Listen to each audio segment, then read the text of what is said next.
Patene wong sing kita tresnani dudu mung bab kelangan, nanging uga pepiling kang lembut saka Gusti, pepiling menawa saben napas sing isih kaparingake iki mung kanggo nyiapake ati, nyuceni tumindak lan benerake dalan sadurunge wayahe bali sowan marang Pangeran.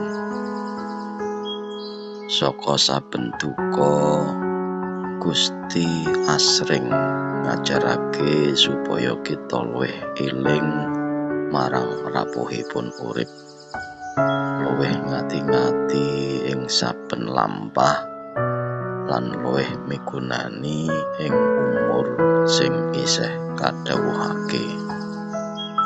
Muga saben dina sing kita lakoni dadi ladang amal, panggedhe iman lan bekal kang bening kanggo nyanggi pungkasaning urip.